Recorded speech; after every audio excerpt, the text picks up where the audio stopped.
Absolutely. I think a lot more Jewish people are starting to question Israel and what they were taught about it in the aftermath of October 7th. How can you not, just with the images we see? And we don't even see everything. We don't even know how horrible it is. It's taken some people a very long time, and some people still have not woken up to the reality of what Israel is. And they're still living in this myth of what they were told Israel once was. But the problem was, although there are strains of Zionism that I identify with, there was a famous Zionist 100 years ago named Ahad Hayam who never wanted to have a state that privileged the rights of Jews over anybody else. He wanted to have a state that celebrated, and protected Jewish culture, but never one that said Jews have more rights than anybody else, and certainly don't have more rights than the indigenous people of this land whose homes we are stealing, which is the Palestinians.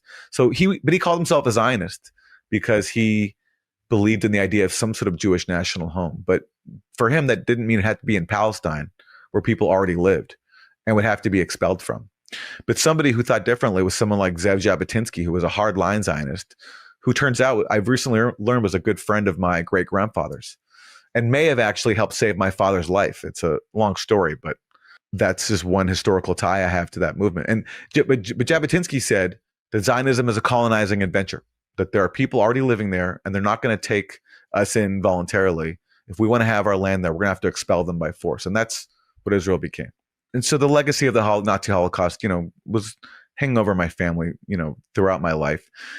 But also, in my case, my dad is, he became an anti-Zionist at a relatively young age. He was a Zionist as a child, and it particularly coming from that background of surviving the Nazi genocide, it makes perfect sense why, Jews from that era would embrace Israel, this idea of a national home for Jews, a place where they can be safe and not face extermination.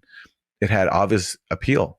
And my father was among countless Jews who was drawn to that. But then, he's also a very critical thinker. And when he began reading in his early 20s about what the contrary point of view was, like what the Arab point of view was about Israel, he realized what had happened, that this was a state that was founded on ethnic cleansing and at somebody else's expense. And he didn't want to be a part of that. I had the instruction of my father, to sort of balance out all the indoctrination I was getting. But I think for many North American Jews who come up in a similar culture, it's difficult. And that's why it's taken some people a very long time. And some people still have not woken up to the reality of what Israel is.